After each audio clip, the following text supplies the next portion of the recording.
Toronto Argos, go, go, go. Pull together, fight the foe, foe, foe. Scoring touchdowns for the blue on blue. The Argos will win for you. Full of fight and courage, you can't stop. They pile up the points until they reach the top. Pull together till the Grey Cup's won. Go Argos, go, go, go.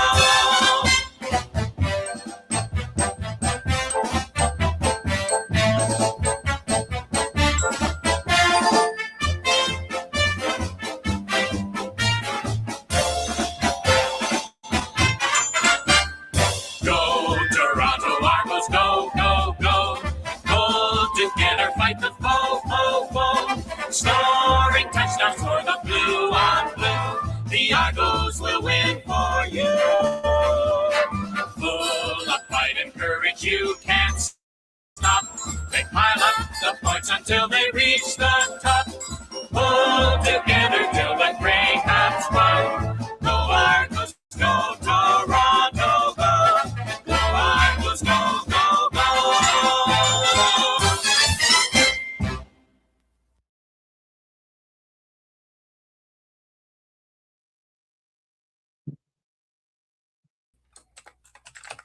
Good evening, everybody. Welcome to Season 5, Episode 6 of the Argo Bounce Podcast Show, a weekly, independent, non-affiliated talk show devoted to the CFL's 19-time Grey Cup champion Toronto Argonauts, and co-hosted by yours truly, Chris Pomay, and my co-host here, Nick Small. And welcome, everyone, to another edition of the Argo Bounce Podcast Show on this Saturday, July 11th, 2026. Unfortunately, for the second straight week, it is not an Argo victory podcast. It is talk about a disappointing loss to Winnipeg last night, 30-21 in a winnable game for the Argos. And again, it came down to one or two big plays, and the big play for me was the Liam missed 40-yard field goal returned by, I think, Trey Trey. It was Trey on Winnipeg.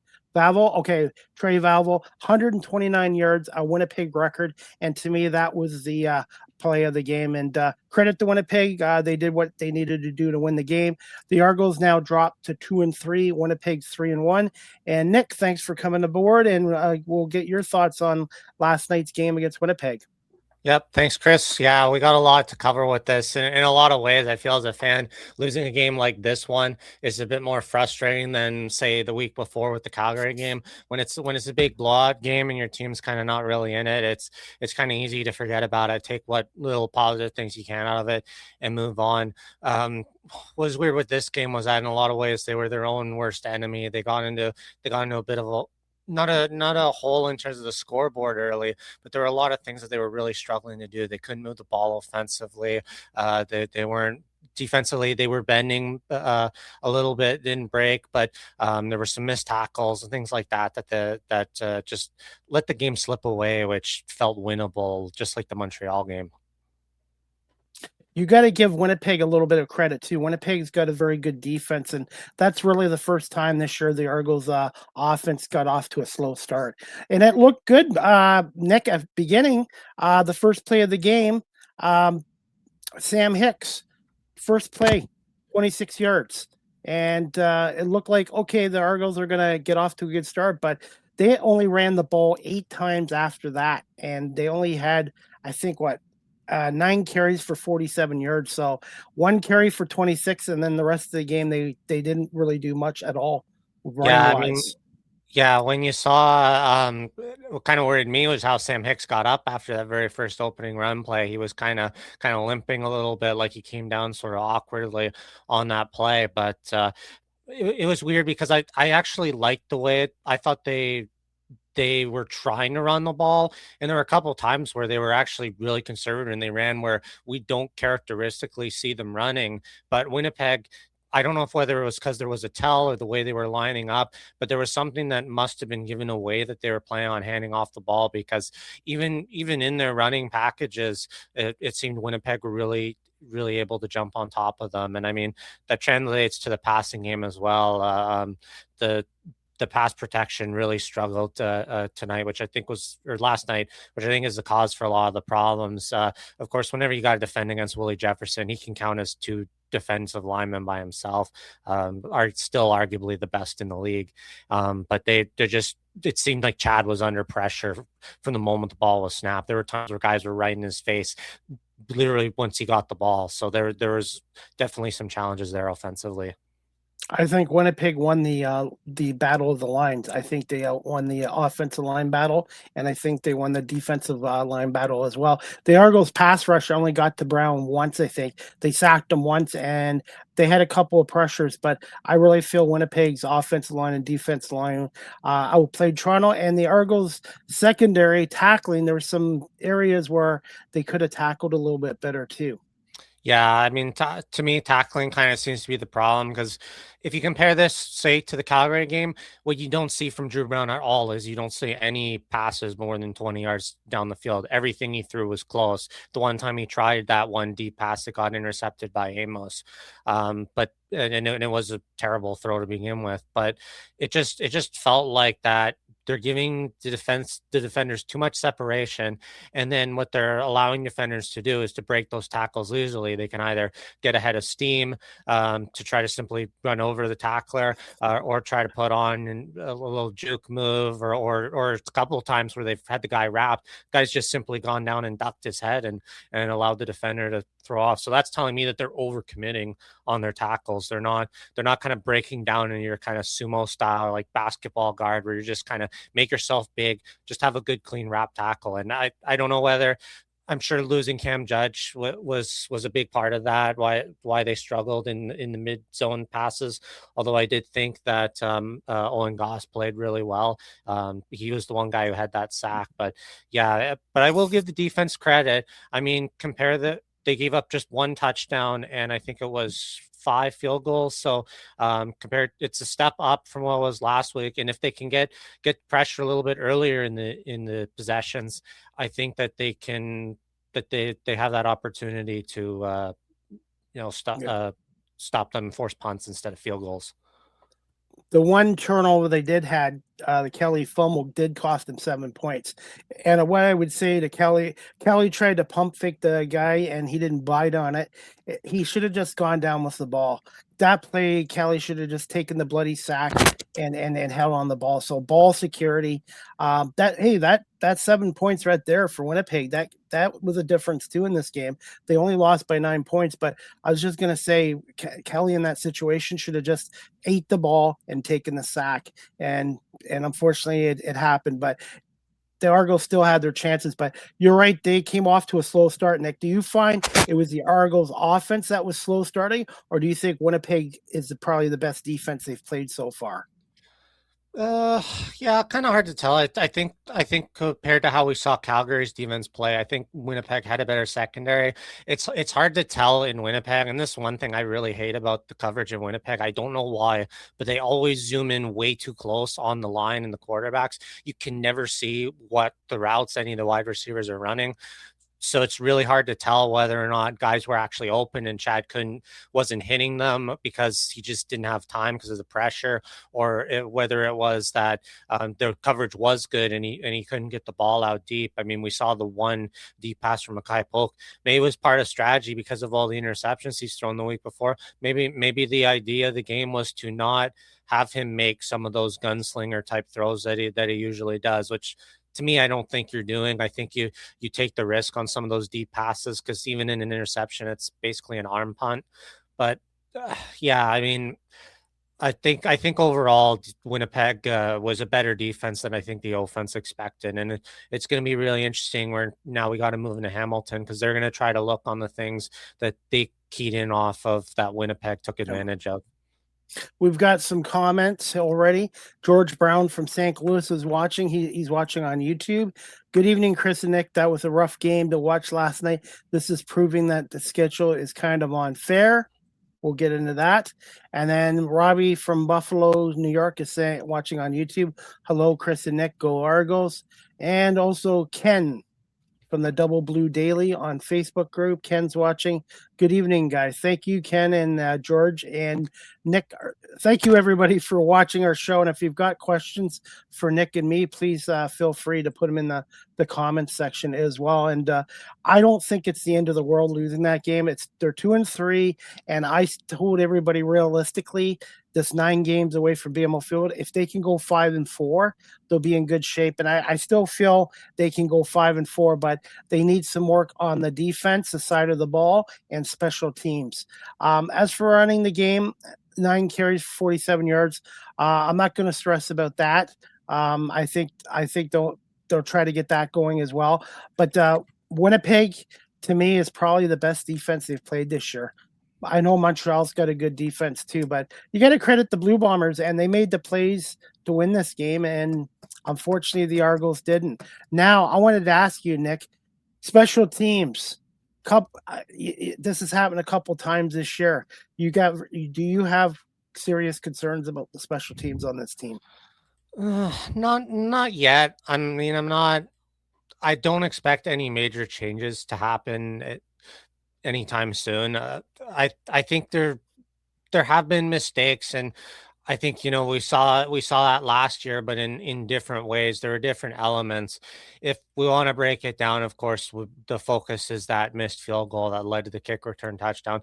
It's really difficult because when you set up for a field goal like that, you're not necessarily lining up to deal with the return in that circumstance. I think what was frustrating for it unintentionally was that we saw Mike O'Shea call that timeout because they had a personnel issue, and it happened to Ice Liram in the same way we see in other leagues, but you don't see it in the CFL as in that same sort of way like you do in the NFL or in college, and it just led to a bad break. But I think in a field goal coverage, especially for a kick in the deeper side, you have that issue where you've got big guys. You're focusing on the protection so that the kick gets off, and you're trusting that it's made. And especially when it was just made moments ago, straight down the middle, you just kind of don't think it's gonna drift wide or not. And then for the play at the end of the game, the Janarian Grant one, I mean, yeah, it was a little bit. I think he read it wrong. I think it would have been better if he let it bounce through. Although there's no guarantee, we don't know if it had to bounce through. We would have gone at the 40 without giving up the Rouge. But that mistake, giving up that 1 point, did force it to be a 2-possession game. So then, at the end of the game, I don't really care whether you try to go for the field goal first or the touchdown first. It's whatever you're in the better situation with. And it was clear that they were better off to go for the field goal to have any chance. But you're so time constrained at that point. It doesn't really matter. The weather, to me, I don't think was a factor. The 40-yarder you got to make. The 40-yarder you got to make. The 55-yarder, okay, it's a little tougher, but still, a lot of guys hit more than that. So to me, yeah, I wouldn't give up on Liam yet. Obviously, he's been a great kicker. He's been a great kicker for the Argos and some other teams as well. So I wouldn't give up on it. But generally, that was the difference in the game last night. Sergio Castillo was 5 for 6, and Liam was 0 for 2. But there was other plays too besides that. And the Argos again got off to a slow start. Well, yeah, that's it. The first drive, Nick, Winnipeg should have had a touchdown, but Benji Franklin, who was much maligned for the last game, came up and punched the football out, and that was a huge play because if he didn't do that, Winnipeg gets 7 points right off the bat.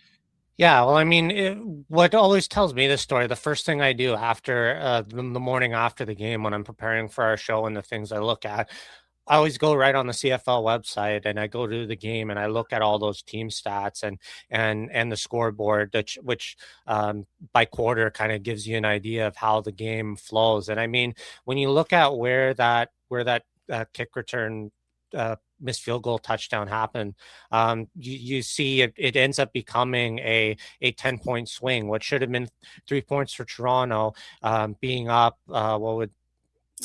they would be leading that game, and now it becomes a 2-possession game for Winnipeg with that swing back. So it's if that return, forget missing the field goal because that happens, but when the return comes back for a touchdown, that's what ultimately took the wind out of the sails and really put the urgency on the Argos to try to make something happen really late in the game. And I give credit to the offense at the end there. They fought hard.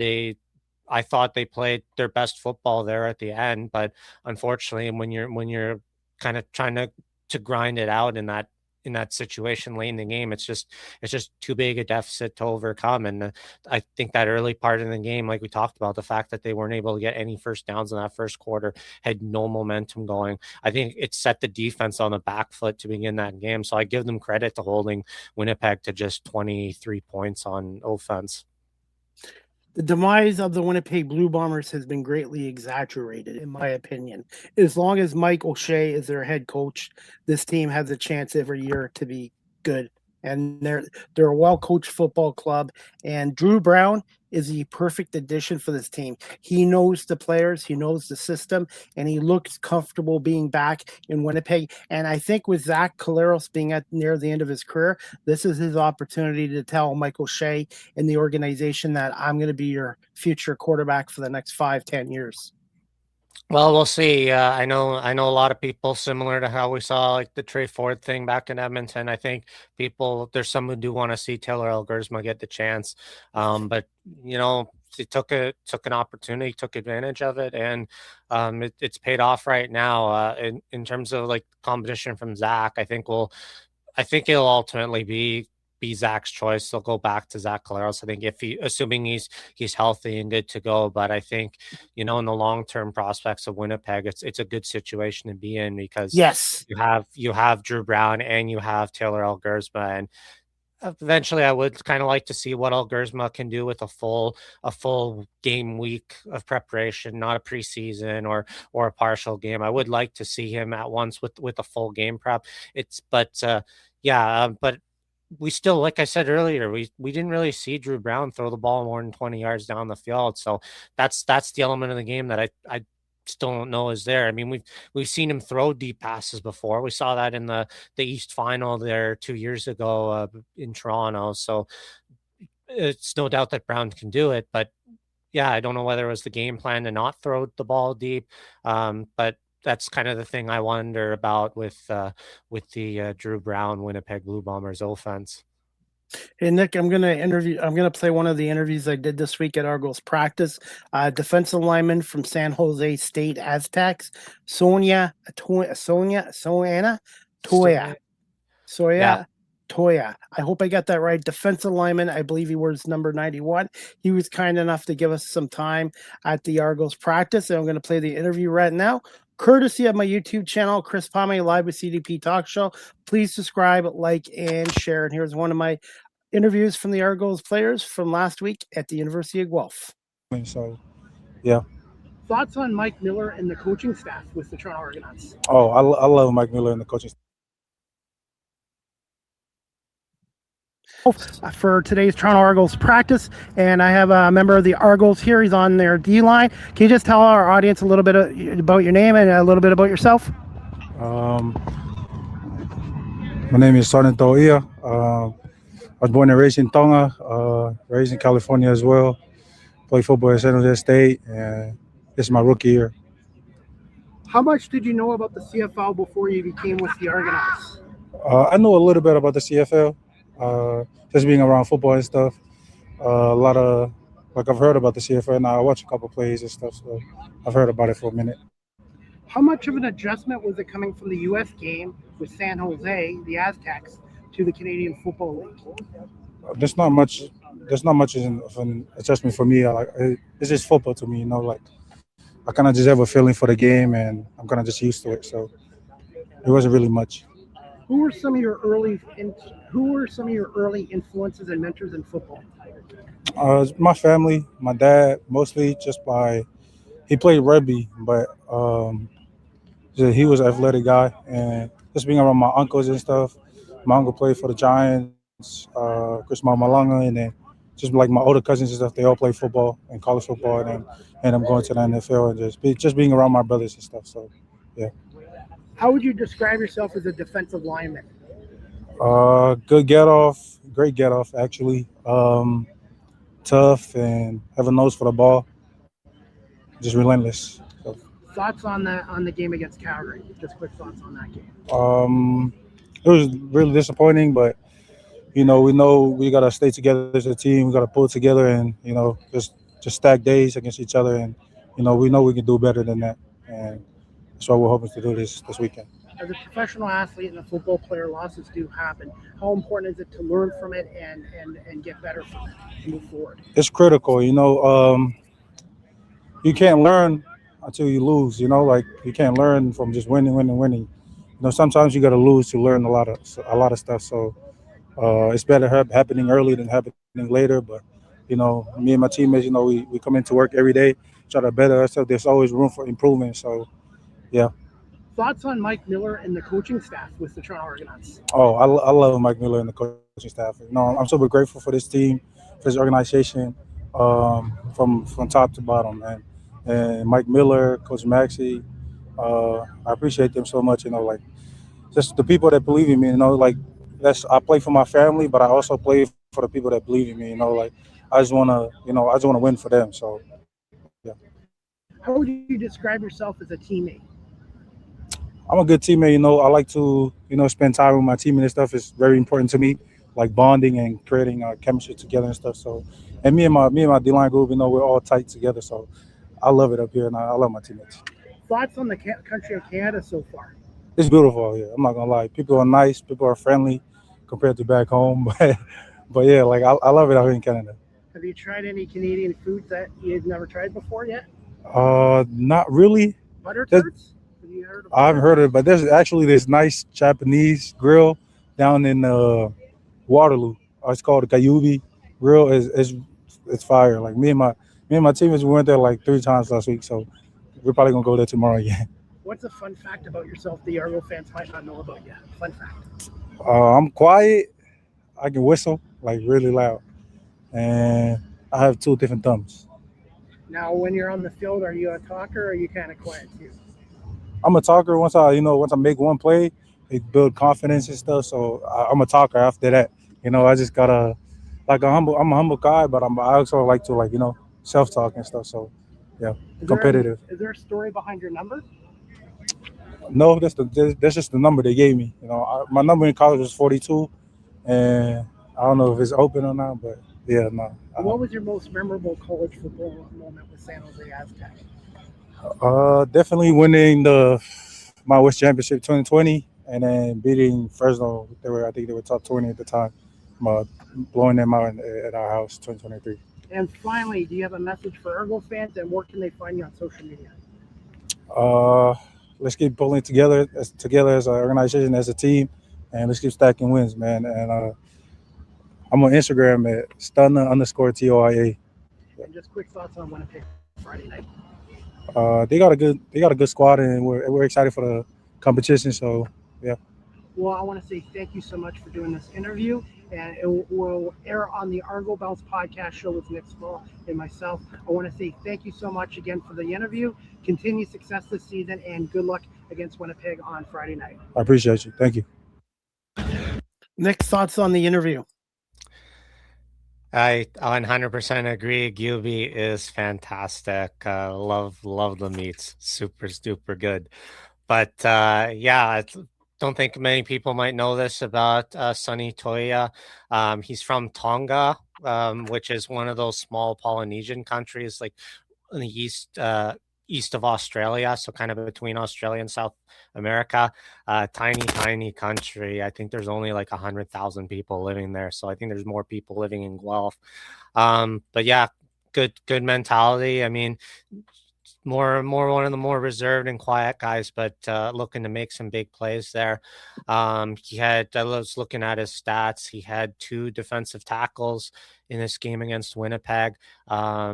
So good job. And we have another good thing about it too is we have a global player that's playing actively, is on the starting roster. You notice a lot of teams, all they have is the Australian punter and their other global player that they have to dress is some depth guy a million miles down that never sees the sun. So it's nice that the way that between Murphy and then now Jim Barker, Huffnagel, Pinball, all of them, they've been able to draft players that are actually contributing and a big part of the Argonauts lineup. It's not that you want to take advantage of that to get players who are going to play effectively, and I think they've done just that. And most importantly, it doesn't matter how talented you are, they get good characters. And a lot of these guys I talk to, they got good stories behind them and they're good characters on and off the field. And he seems like a really good guy, and I wish him success. And Nick, before we get into more of the Argos Winnipeg game, wanted to get your thoughts. I know Third Down Nation is bringing this up. The Coxie penalty, I agree. He should have got a penalty for slapping the gentleman's helmet, 15-yard penalty or 10-yard penalty. But to give him an ejection for that, I think that's a little overboard. And I like the way the NFL does. They give you one chance, and then the second one, you're out of the game. And I thought, okay, yeah, it's a penalty, but I didn't think Coxie should have got ejected from the game, in my opinion. Yeah, I mean it's I think it's a lot of creating drama out of nothing. Like he'll get fined. I'm sure we'll see it in the fines for the week when it comes out later. But yeah, like the thing that they don't talk about though is the Winnipeg defender was like sitting on his ankle and like weighing down on it, and that wasn't just the only time it happened. So like you can kind of He was there is an frustrated. element, yeah, He was there's an frustrated. element, but there's an element of where, you're an athlete, you can't let things like that get under your skin. But yeah, I think it was maybe a little overboard to like, I get why they do it. It's kind of a hard thing to argue against what and then like but it's also like people are trying to create a ton of drama out of nothing. And I don't know why this keeps coming to the Argos of all teams and not anyone else. Like look in week one when everybody was making a big deal because Chad and Mike Miller shoved each other to express some frustration. Like it's making mountains out of molehills. That is just, I don't know. It's good for clicks, I guess. The only thing I would say to that is anytime you bump a head coach, that's going to get attention. As for Coxie, I've interviewed him before, Nick. I've talked to him. He's an easygoing guy, and obviously something must have set him off to do that because I don't think Coxie has ever been ejected from a game in the CFL in his career. I think that's the first time. Maybe you or somebody can correct me. Ken could correct me on that. If I have a 200-pound defender sitting on my ankle that's making me $200,000 a year playing football, I'd be pissed too. So, yeah. So yeah, I think, the ends maybe do not justify the means, but there is some leeway that there. You can't just be like, well, I'm not doing anything wrong. Well, yeah, he's not Dame. He's not Dame. He's not the guy from the Warriors, Dame Ron Green, the Warriors. Yeah, the history of that. So I'm sure Mike Miller will probably talk to him about it. I think it's a done issue, and I move on to it. I'd be shocked if he's suspended for that. I do agree. He'll probably get a fine, but I think that should be the end of it. And yeah, it happens to old players, Nick. Sometimes somebody can just set you off. It happens. So, yeah, Miller will probably address it. I'm sure he's already addressed them on that. By the way, George Brown's got another comment here. He's watching on YouTube. I didn't think the Argos were going to be that good this year, but the schedule is still unfair. I kind of question if they would play like this at BMO Field. George, the reason why they're playing the 9 games on the road is because of the World Cup of Soccer. They got booted out of there. And I know the World Cup's done right now, but they've got to get the stadium set back for the FC and the Argos for August.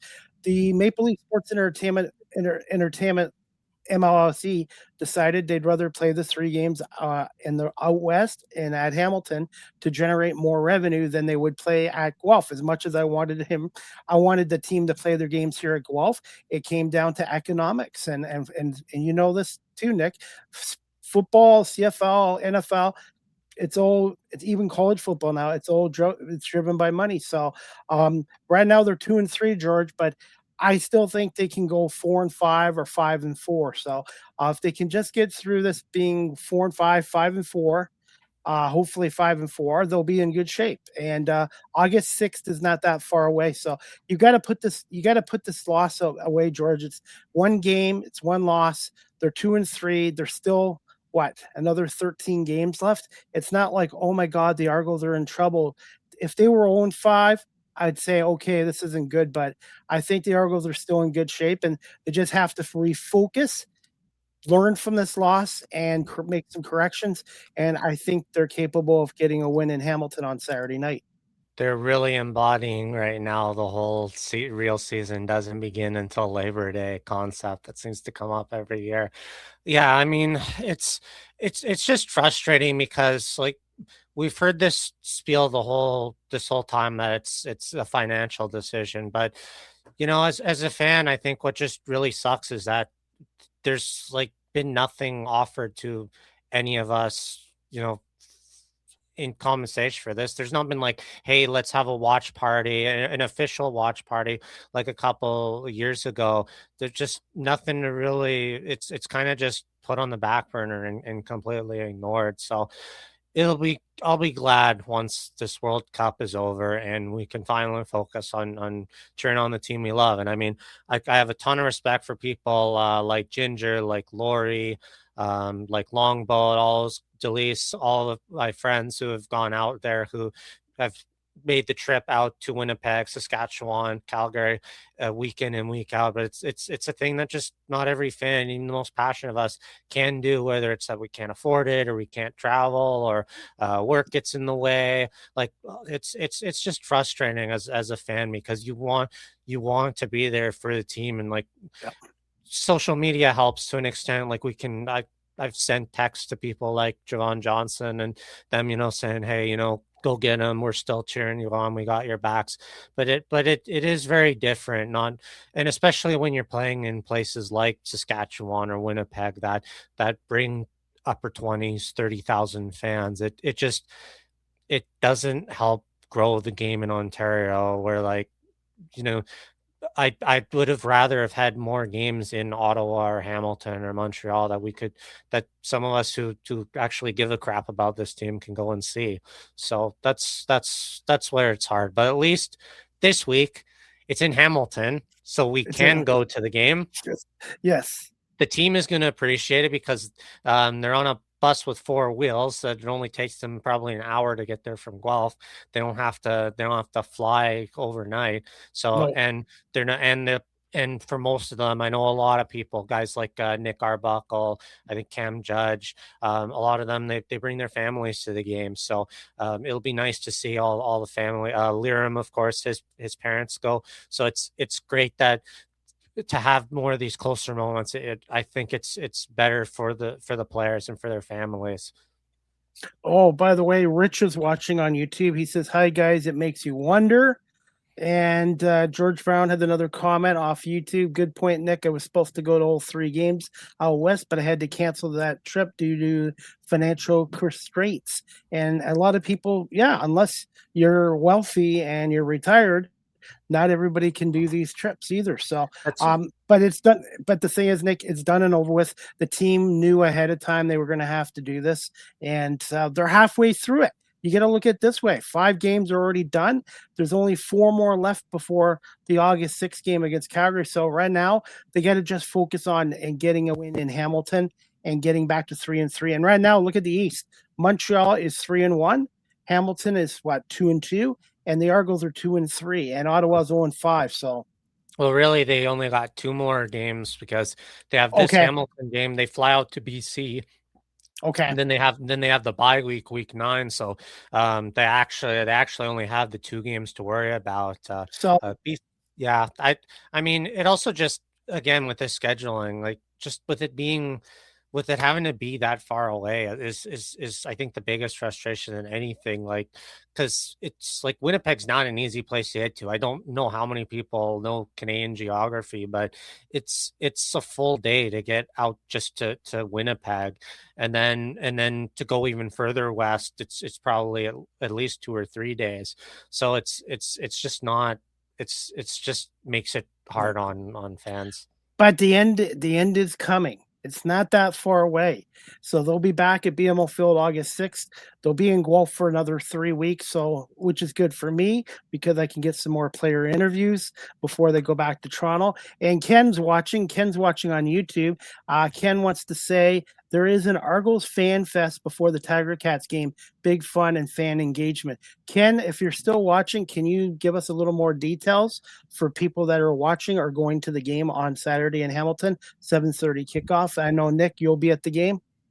Oh yeah, you can count on that. I mean, I'll probably be in Lottie somewhere before the game, as is kind of the tradition in Hamilton. The tailgating there is a lot of fun, and I encourage people to come out there.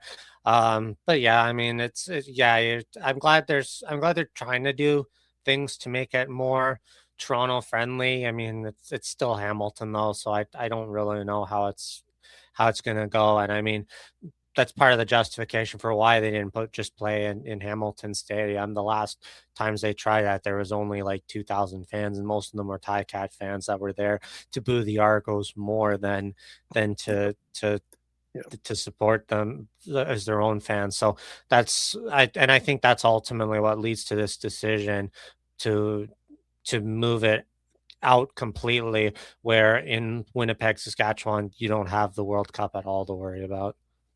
And Ken says on YouTube, 2 hours before kickoff, meet Pinball, Jason A, the A team. 5:30. I have a ticket for the game as a fan. I'm not sure going to be able to go yet. Hopefully, I will be able to go. But if I do go, I'm going to come as a fan this time. Ken, thank you so much. Nick, you want to give Ken's Argo Facebook group a little shout out here? Yeah. So, Double Blue Daily on Facebook is the source to go for the insiders of the Toronto Argonauts. Ken does an amazing job with all this fun content. Talk about things related to the team, of course, the game's going on. Also, good insider info if there's swag being sold at certain stores. Where you can find stuff that you can rep to support the CFL and the Argos. So yeah, if you're not already a follower on Facebook, you should give the Double Blue Daily Facebook group a follow. And hopefully Ken and you will be at the Run for Paws on Wednesday, July 15th at 1:30 approximately, after the Argos are off the field, off the practice. They don't want me interfering with the players. And I'm going to try to run 40 yards in less than 14 seconds. And I'm getting close to raising $200 for the Cambridge District Humane Society. So if you're still interested in sponsoring me, it's a minimum $5 or whatever you have. And I'm just trying to run and make some money for the Cambridge Humane Society and show the Argos and everybody that the 54-year-old man can still run at my age. Age is just a number. Well, you can count on myself for being there. I do plan on being out there for practice on Wednesday. It'll be the first practice I get to see, which will be nice, considering that usually when they're in Toronto, I'm able to attend, and I usually go once a week. So it's nice to be actually able to be there and support the team. I think if you can get out, that's great. If you can't, I understand if you're living out in Kingston or Oshawa or something where it's too hard, but nice to show some support for the team and for yourself, of course, and the Cambridge Animal Humane Society. It's going to a good cause, so it's really good to you, Chris, to do that. Well, thank you. And Ken will be there, and I will be wearing a special outfit. There's rumors I might be wearing all black in gold. Oh gosh, I hope not. I was hoping you'd be in like the world's fastest cow suit like the other day. No, but I'm gonna be in a special outfit, color and stuff too. And by the way, below on the ticker, you guys can PayPal me at Chris Pomay on PayPal.com, or you can do it through CanadaHelps.org/EN/DN4463. Just go on the Cambridge Humane Society website, CambridgeHumaneSociety.org, and there's a donation button that'll take you to Canadian Helps as well. Or again, PayPal me, or you guys can e-transfer me some money. Or if you come and see me in person, I'd be happy to accept cash as well. And again, it's to raise some money for Run for Paws. And this was originally to get Chris Belnovich to come on my show, because Chris is a behind the scenes guy, and me and Mike Hogan have been teasing him. And I finally said to Chris, I'll run the 40 yards in under 20 seconds. And Chris didn't believe me. He goes, you can go faster than that. And Chris told me, if you can do it under 14 seconds, he wanted to push to under 10 seconds, but I said, Chris will negotiate under 14 seconds. So Chris will come on our show at some point, because I'm going to do this and raise some money for the Humane Society. So it was just a fun challenge between me and Chris. And I've known Chris for 5 years, and him and Mike Hogan were one of the first guys to give me media opportunities back in 2022. 10 yards, so 2.5 seconds. That seems makeable. You do that 4 times, break it up like that. I think you can do it. I think I can too. And let's see, Rich says I'm going to try to make it on Wednesday for the practice as well. Normally the practices are 11:20, I think 11:20 to 1:05. So it might be a little later than 1:30. But it's going to be right after their practice is over. So, but I'm going to need somebody to film this as well. I'll be there. So, okay. But yeah, so for those who we don't have the finalized dates yet of practice, but online, if you follow Mike Hogan or the Argo's media rep account, they usually will have it up by Monday, give or take. And in the Facebook group, if you're following on Double Blue Daily, you will get notifications from Ken to what the practice schedule is for the week. What are you looking forward to most about it, Nick? The most I'm looking forward to is, of course, seeing you break the record. I just hope you're not doing it in black and gold, unless you want to get someone like Cam Judge to chase you.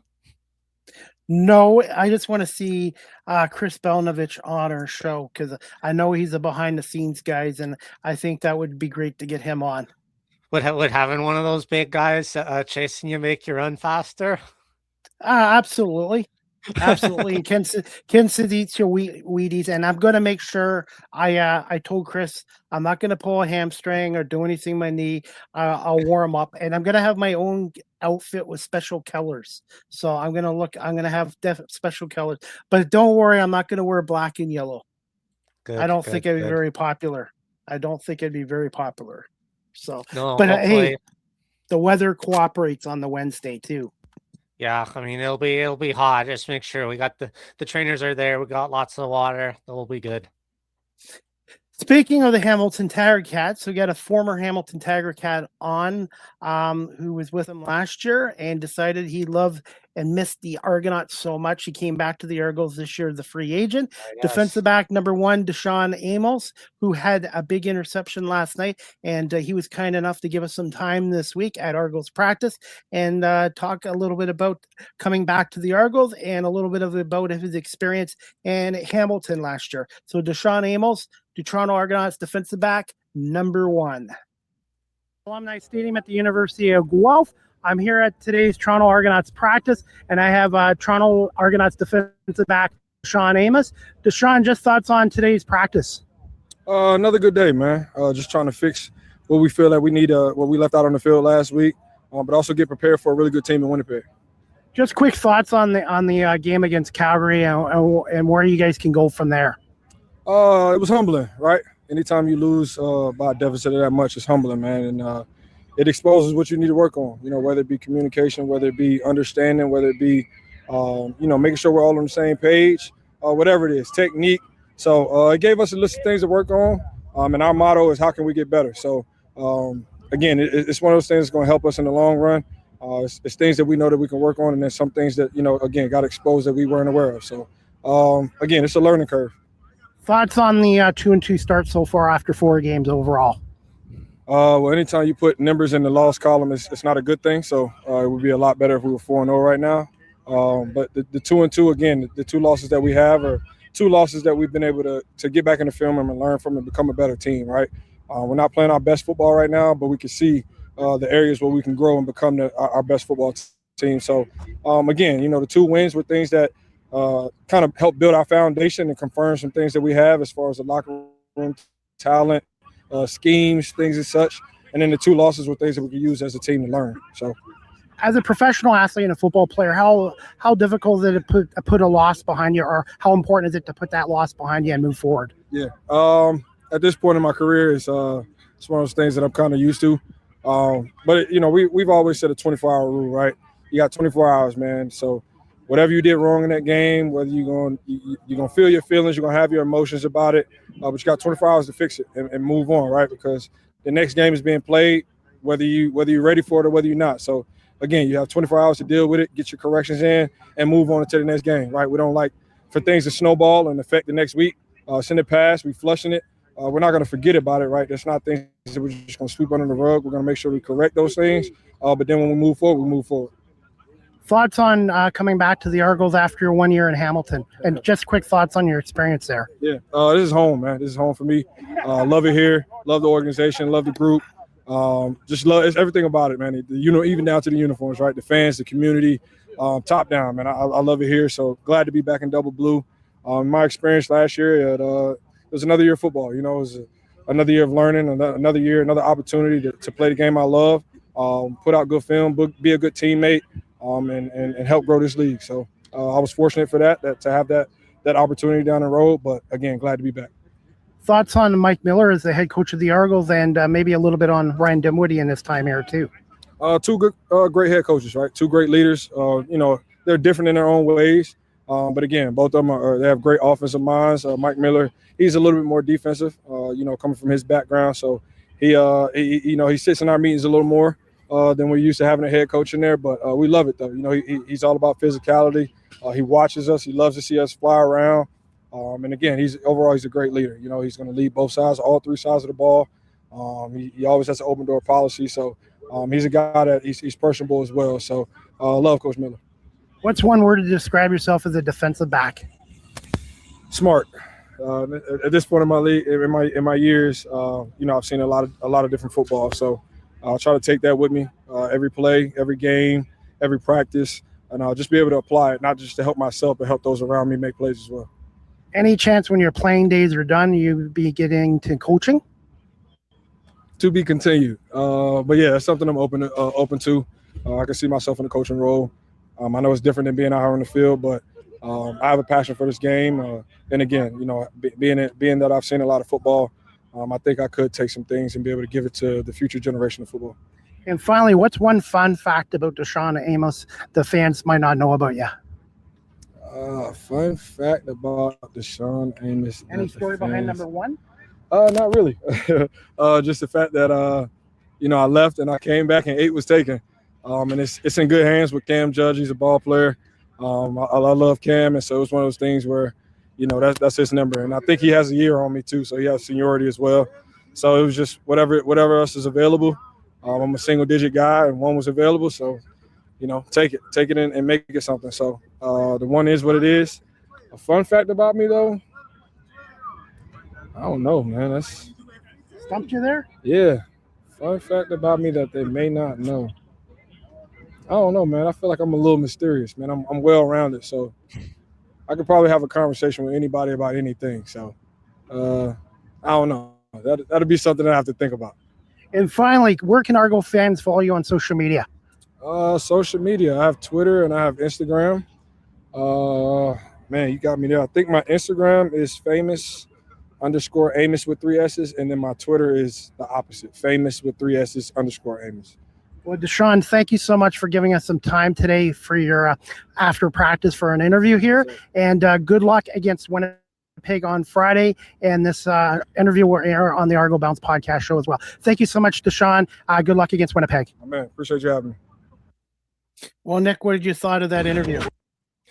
Yeah, it was great. I mean, hard to believe that Deshaun Amos coming back. I may not have this 100% because the depth chart I'm looking at only has it for players to play in the Winnipeg game. But Cam Judge and Lirim have 9 years CFL experience. Him and Nick Arbuckle have 8, and I think, and if I haven't lined up right, I think that's the second most seniority of all these guys. So. But yeah, great interview, a veteran, an 8-year CFL vet, 4-year vet with the Argos, clearly knows his stuff and is a leader out there, as well as applying that knowledge, that's his experience, the things he's learned. We saw that there in the Winnipeg game with his interception. He took advantage of an opportunity on a badly thrown ball and was able to intercept it. And I mean, you look at a lot of where they keyed in on trying to make improvements. They brought in a lot of those veteran guys back. I mean, Tavares McFadden almost had a pick. Adarius Pickett had that good defensive play there that got challenged for pass interference, but I think the call was right there. It wasn't. He didn't push the defender out, but because the ball was behind him, but it kind of helped just box him out of it. So you had a lot of good defense plays, and of course you had Benji Franklin with the fumble there at the beginning of the game. So that was a huge play because yeah. that saved 7 points. Because no question, if he doesn't get in the end zone, they get it in 2 plays later. So to me, he saved 7 points, and Benji Franklin is one of these guys. If he does have an off game, he'll bounce back, and that was a big play right there. It saved 7 points, and it could have changed things. But unfortunately, the Argos offense on that drive, they did get the ball up to the 35, 40-yard line, and then they stalled there. But Benji Franklin is another good guy, Nick, and that's somebody I'd like to have on our show at some point. Benji Franklin, I call him big play Benji because he does make a lot of big plays. By the way, Ken's watching on YouTube still. He says, so nice to hear Deshaun give a shout out to the fans. I've been fortunate myself to have some chats with Deshaun after practice. Such a positive person and personality. Deshaun is the tops, and he's going to be a future head coach in the CFL. He's going to be a future coach in the CFL and maybe with the Argos at some point. Yeah, well, that would be hopefully one day nice to see. But of course, it's still focused on his playing career. Yeah, I mean, I know sometimes we single out individuals, and it's, we're not, at least I'm not ever trying to be too hard on anyone to beat them down. But part of why people's names get brought up all the time is because they're involved in so many plays, and that's yeah, when it's a misplay, then yeah, it comes negative. But I also think because we bring up someone's name a lot, it's that they're being involved in the plays when they need to be. It means they're being active in if we don't have them in, then it probably means things aren't going right because they're not playing as aggressively as they need to. And that's one of the things with Benji Franklin. He seems to be in on almost every play, which is something I think is a great attribute to have. By the way, I did get to speak to him after practice, but not in an interview. I ran into him as I was going to the parking lot, and I did ask Benji, I said, hey, you got number 23 on. You know who number 23 is? Michael Jordan. He goes, nope. That's not why he wears 23. So, but he's really humble, down to earth, and I don't know how anybody could not cheer for him. And he has made a lot of big plays for this Argonauts franchise the last couple of years as well. So, I expect him and Deshaun to have a good game against Hamilton on Sunday as well. And Nick, before we get to the Tiger Cats game, and we'll wrap the show up in about 10 minutes, I want to get your thoughts. Which Argo player stood out in the loss to Winnipeg, and who was your Argo star of the game for Toronto? I think I have trouble picking out specific individuals for this game, but I think if I was going to pick on the offensive side, I'd probably say Mackay Polk for that deep pass. And then defensively, I think it could go either to Franklin or Amos for the fumble or the interception. I think they did really well. And I think I want to give credit to the defensive unit as a whole. I know there were some missed tackles early on, but I really thought that the defense did their job at keeping the game within reach for the offense despite it being sluggish, despite having a short field to work with. They really kept them within this game. If those field goals were turned into touchdowns like we saw with Vernon Adams, it would make Drew Brown look like the second coming of Vernon Adams, and there'd be even more concerns with the secondary. But the fact that they held him to as little points as they did, I think, was a sign of a significant improvement. And I just hope that, if they clean up those tackling issues, especially at the beginning of the game, they can be as good a unit as they were several years ago. I agree, and everyone's like, Winnipeg scored 30 on them, bad defensive game, but they got 7 points off the special teams touchdown, and then they got 1 point off the Rouge. So really, they held Winnipeg to 22 points. So I think the defense, they bent, They bent in this game, but they didn't break, and they held Winnipeg to 6 field goal attempts. Imagine if Winnipeg scored even 3 touchdowns out of those 6 field goals, the game would have been out of hand. It would have been a blowout. So Another credit. Go ahead, Nick. another way to look at it, compare it to our offense. When was the last time a Chad Kelly led offense didn't score 30 points in a game? Like it's been a while. It's been a while. Yeah. So like there's a case in point right there that the problems were way more to do with the offense and the special teams than it was from the defense. And to win in the Canadian Football League and the NFL college football, you have to have special teams, defense, and offense play well at the same time. So I think the Argos will correct this, and I do feel optimistic. They're taking on Hamilton. They're going to be going against another team on the road in Hamilton without their starting quarterback in Bo Levi Mitchell. I guess he's got a broken ankle from what they were saying. I don't think he'll be done this year. So you're going to be going against what? Jake, the former Argonaut, Jake, and what? Trey Ford. And they brought in another former Argo, Jared Doge.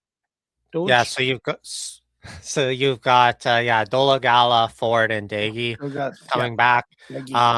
But I mean, I'm a lot less intimidated by them facing them as I would with Drew Brown.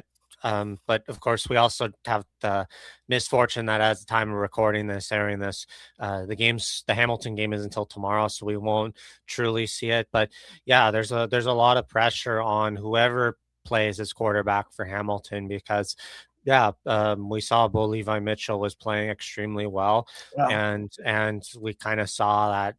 I think there was a bit of mismanagement. It's always hard to make big-game quarterback substitutions when you're not the guy taking the pregame reps. It'll be very different this week, but it's definitely a lot of pressure now on Hamilton to be able to find ways to keep the momentum going without their number one quarterback. And I mean, we still don't know the full details, but if you're having ankle surgery like the way Bo did, it's probably 6 to 12 months. Yeah, if it's anything like Chad, it's when he had he's done for the year. So that was my concerns brought up in the episode last week.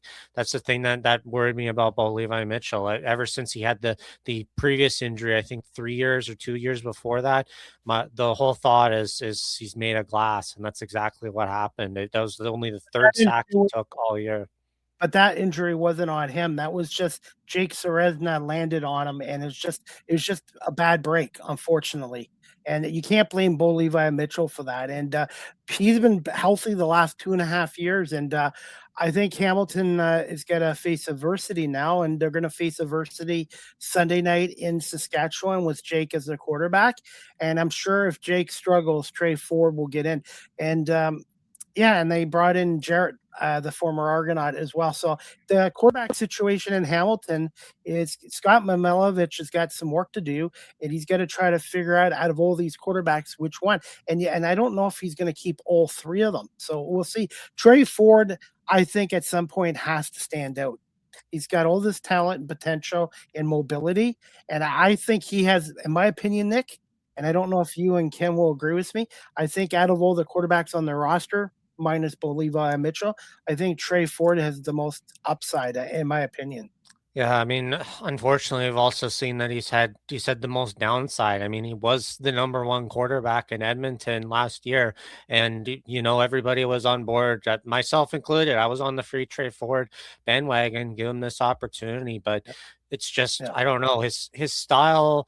His style makes me think he could have that sort of run and gun kind of mentality, mobility, but just for whatever reason, whether it's, I don't know, like, again, I'm not in the locker room, but it's like, I don't know whether it's between like strategizing the game, the coaching, execution, there's just something there that just, it just doesn't seem to fit. If there's, I don't know, a hesitancy, or we see sometimes like we've seen with our own quarterbacks where, you kind of, if the play's not there, you just sort of tuck it and run, similar to Crum, similar to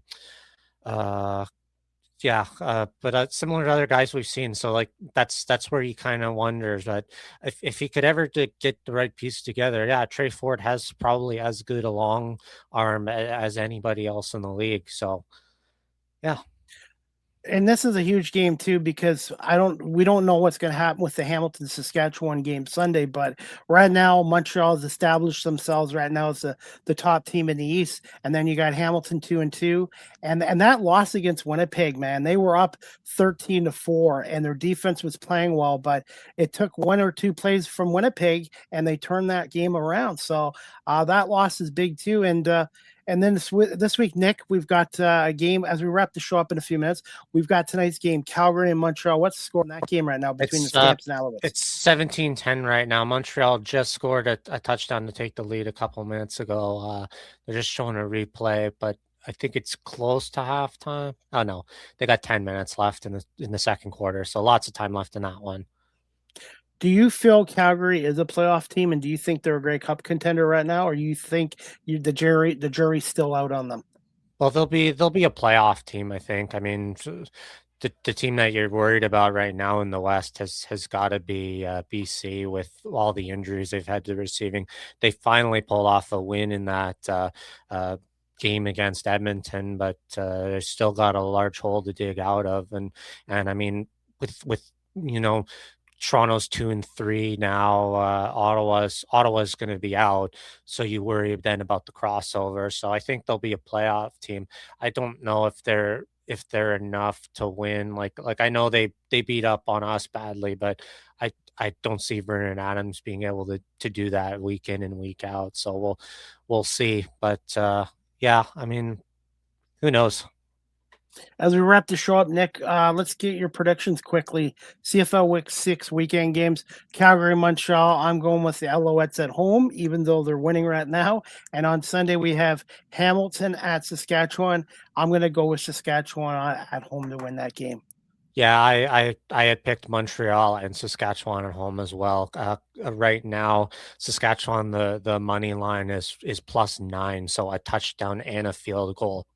Saskatchewan, Hamilton has to cover that. And then if we go on to next week, so we've got BC and Edmonton on Friday night. We've got Montreal and Calgary on Saturday at 4. We've got another Saturday game, our game in Hamilton against the Ticats.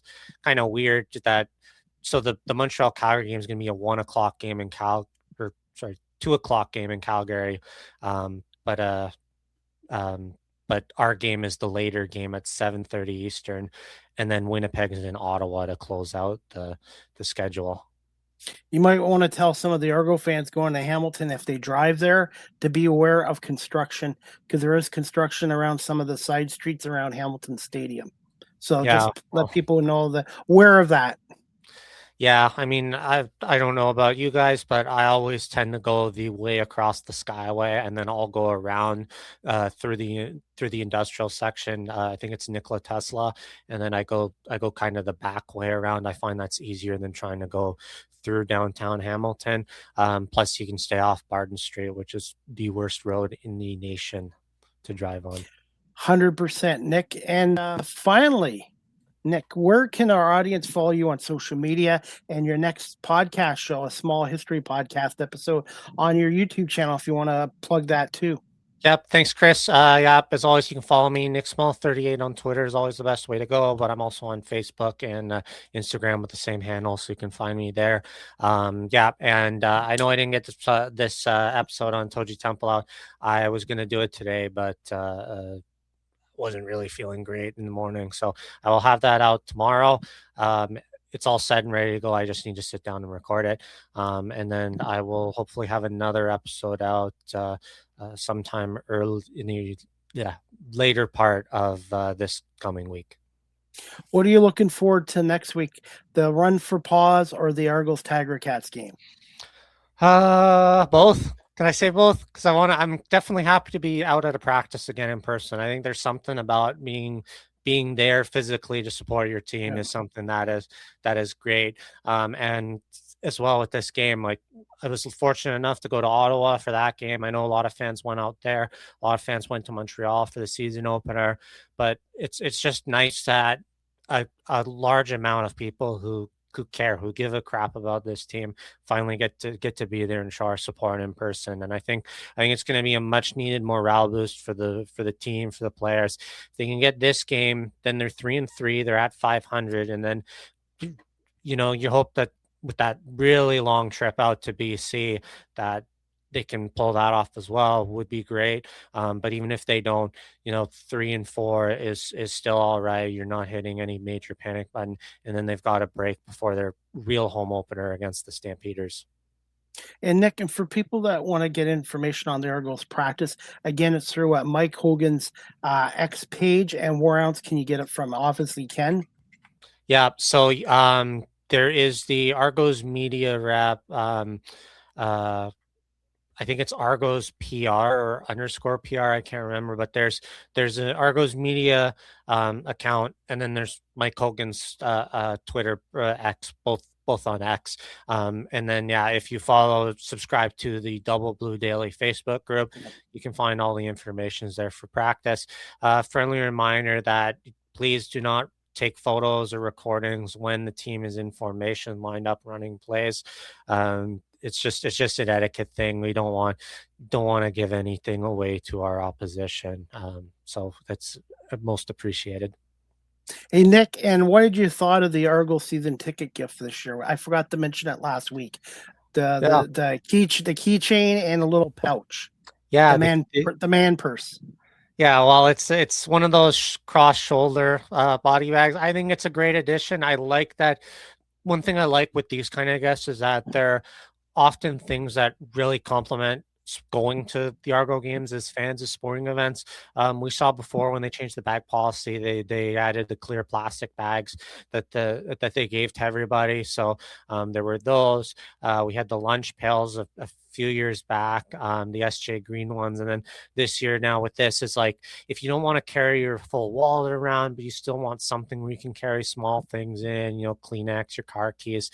It's nice. Like I don't know if I have it here, but I have this little blue wallet thing that I take when I just use this to just bring simple ID and $50 cash kind of thing when you don't need your whole wallet. A little bag like that's awesome that you can put all that stuff in, and then you don't have to worry about it. So you can get through security easily because there's not a million things in it. It's a really nice gift, and the keychain's cool too. It's member only. It will never be put up for sale in the store. It's something that only season ticket holders get. I'm sure some of it will be on eBay at some point. Yeah, it kind of reminds me of the Drake helmet when they had the Drake partnership there last year. It's a very similar shape to that. Speaking of which, reminds me, as we get close to our home opener, you may have heard there is a $40 all-you-can-eat section, which is awesome if you love food as much as I do. But there's also going to be a giveaway in that home opener. Don't know what it is yet, but they're giving away 10,000 of something, and we're going to find that something out probably. I'm hoping maybe this weekend or the Hamilton game, but we might find that closer to the home opener. So that's something to keep your eyes and ears peeled for. Well, Nick, I want to say thank you so much for coming on tonight, and we'll have to figure out a day and time to do episode 7 next week, and hopefully a win against the Hamilton Tiger Cats. I'm hoping I'll be able to go to the game. If I can't, I will put my ticket up for sale and see if somebody will buy it, and I'll donate the money to the Cambridge District Humane Society. So if I can't go to the game, if somebody makes a donation to the Humane Society, I would be glad to give them the ticket. So I'm gonna see by probably Wednesday or Thursday if I can get down to Hamilton or not. But Hamilton's got a tough game against Saskatchewan on Sunday night, and then the Argos come in on Saturday at 7:30, Nick, and you'll be there at 5 o'clock to tailgate? Yeah, I might not be there that early, but I'll probably be there. I'm hoping to be there in the afternoon, probably around 1 or 2-ish. Make a nice day trip out of it. Well, Nick, I want to say thank you so much for coming on tonight, and thank you to everybody watching our show on Facebook, LinkedIn, YouTube, Twitch, X, and Instagram. And the Argo Bounce podcast show is on audio platforms such as Apple Podcasts, Spotify, iHeartRadio, Amazon Music, Good Pods, and wherever podcasts are available. And if you're interested in advertising your business and company on the Argo Bounce podcast show, please contact me or Nick directly, or you can reach me at cpomay19@gmail.com. Nick, final thoughts as we wrap this up. We finally got our chance to support our team as close to home as we're going to get over this road trip. Let's pull together for our guys. Let's show our team some support, and let's bring back the win this weekend against Hamilton. As always, go Argos. And I will have a couple more Argo player interviews next week, and hopefully someone will interview me after the 40-yard dash too. I might need some oxygen too after. I'll make sure I'll make sure to let Mike Hogan know, so I'll keep an oxygen tank in practice this week. All right. Well, Nick, we'll see you Wednesday. We'll see you Wednesday at Argos practice at the University of Guelph Alumni Stadium. So, Nick, thank you so much for coming on here tonight, and we'll see you Wednesday for the Run for Pause. Go Argos and go Run for Pause. Go Argos. All right. Thanks, everybody, for watching the Argo Bounce podcast show with Nick Small and myself, a weekly independent, non-affiliated show devoted to the CFL's 19-time Grey Cup champion, Toronto Argonauts. And our next show will be next week. Date and time to be announced. Thank you to George Brown, to Robbie Schneider, and to Ken from the Double Blue Facebook group for watching our show tonight, and to Rich for watching. So we really appreciate everyone's support watching us on live stream or on audio platforms as well. Before I wrap up the show, guys, Sunday night, 8 p.m. Sunday night, which is Sunday, July 13th. Or so, what's today? Saturday. I got my days mixed up. Sunday, July 12th. That's tomorrow. Sunday, July 12th, 8 p.m. Eastern on Instagram Live, Shelly Shamal's Instagram page. I will be her guest on Queen City Stories with Shelly Shamals. Me and Shelly met at the Niagara Falls Comic Con a month ago on June 5th. Shelly has been on my show already, so I'm going to be her special guest on Queen City Stories on Instagram Live at 8 p.m. It should be on my Instagram page and also on Shelly Shamal's page if you want to follow her. So 8 p.m. Sunday night. Yours truly will be on Queen City Stories. It's a podcast based out of Buffalo, New York, and I'm her first international guest. So if you got nothing to do on Sunday night, 8 p.m., check out Chris Pomay on Queen City Stories with Shelly Shamals on Instagram Live. And as we wrap this show up, guys, my next live with CDP Sports and Entertainment Talk Show is going to take place on Monday, July 13th at 5:30 p.m. with special guest Nikki Olot, an actress out of Detroit. And at 7 p.m. Eastern, a second show, I have guest Andrea Abbott, a comedian out of Los Angeles, California. I hope everybody has a great night. Enjoy the rest of the CFL action between the Calgary Stampeders and the Montreal Alouettes on TSN. They should probably be at halftime right now. And then Sunday night football, you got the Hamilton Tiger Cats taking on the Saskatchewan Rough Riders again on TSN, or you can listen to it on the Tiger Cats audio network with Rick Samprin and Simone Lawrence. Myself, on behalf of Nick Small and myself, thank you for watching and listening to the Argo Bounce podcast show, and we will see you back here sometime next week, and hopefully we'll be able to talk about an Argos win over the Tiger Cats and break down that game as well. Again, thank you so much for your watching and listening to our show, and have a great weekend. And by the way, make sure you check out me on Run for Pause this Wednesday, July 15th, 1:30 at Alumni Stadium at the University of Guelph. See if I can run 40 seconds in less than 14 seconds and raise a couple $100 for the Cambridge District Humane Society. And again, thank you to Nick Small and to Ken for donating, and to my cousins in London for their donations as well, and to Andrea from Cipriana's Pizzeria in Hespeler Village, 22 Queen Street West, a little plug there, ciprianaspizzeria.ca for her support as well. If you love homemade pizza, check out Cipriana's Pizzeria. All right, everybody, have a great night, have a great week, and we'll see some of you at Argos practice on Wednesday afternoon, and hopefully some of you guys next Saturday night at Hamilton Stadium for the Cats and Argonauts as well. Good night, everybody, and have a great weekend. And thanks for watching and listening to the Argo Bounce podcast show with Nick Small and Chris Pomay.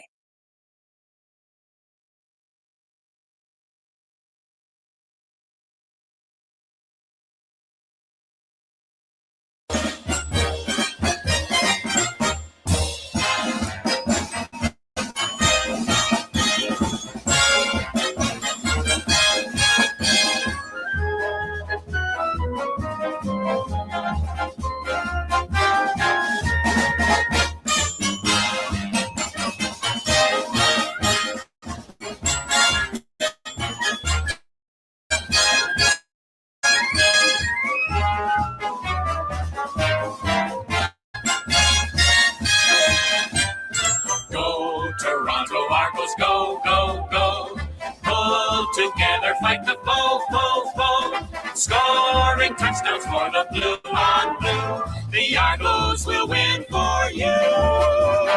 Full of fight and courage, you can't stop. They pile up the points until they reach the top. Pull together till the Grey Cups won. Go Argos, go, go, go!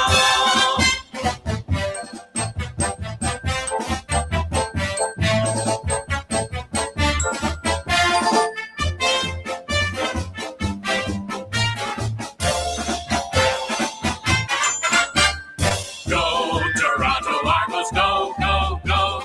Pull together, fight the foe, foe, foe. Scoring touchdowns for the blue on blue. The Argos will win for you. Full of fight and courage, you can't stop. They pile up the points until they reach the